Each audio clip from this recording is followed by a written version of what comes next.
மகளின் உயிரிழப்புக்கு காரணமான குற்றச்சாட்டில் அவரது தந்தை மற்றும் சிறிய தாய்க்கு சிறை தண்டனை விதிக்கப்பட்ட செய்தி பிரித்தானியாவில் பதிவாகியுள்ளது.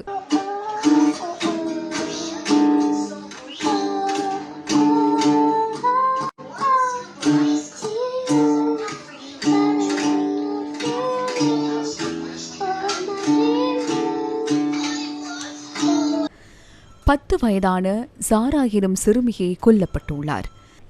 சாராவின் உயிரிழப்புக்கு காரணமானவர்கள் எனும் குற்றச்சாட்டில் அவரது தந்தையான உர்ஃபான் ஷரீஃபுக்கு 40 வருடங்கள் சிறை தண்டனையும், சாராவின் சிறிய தாயான 30 வயதான வீனாஷ் பவுலுக்கு 33 வருடங்கள் சிறை தண்டனையும் விதிக்கப்பட்டது. இதேவேளை சாராவின் மாமனாரான 29 வயதான ஃபைசால் மலிக்குக்கு 16 வருடங்கள் சிறை தண்டனை விதிக்கப்பட்டதாக சர்வதேச தகவல்கள் தெரிவிக்கின்றன.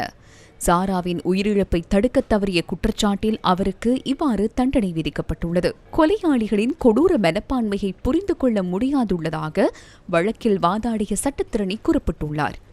சாராவின் உயிரிழப்புக்கு அவரது சிறிய தாய் பொறுப்பு கூற வேண்டும் என சாராவின் தந்தையான ஷரீப் கூறிய போதிலும் பின்னர் முழு பொறுப்பையும் அவரே ஏற்றுக்கொண்டதாக சர்வதேச ஊடகங்கள் செய்தி வெளியிட்டுள்ளன.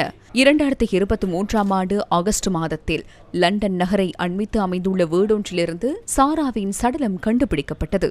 எனினும் அப்போதைக்கு சாராவின் தந்தையும் சிறிய தாயும் தமது ஏனைய பிள்ளைகளை அழைத்துக் கொண்டு பாகிஸ்தானுக்கு தப்பிச் சென்றிருந்தனர்.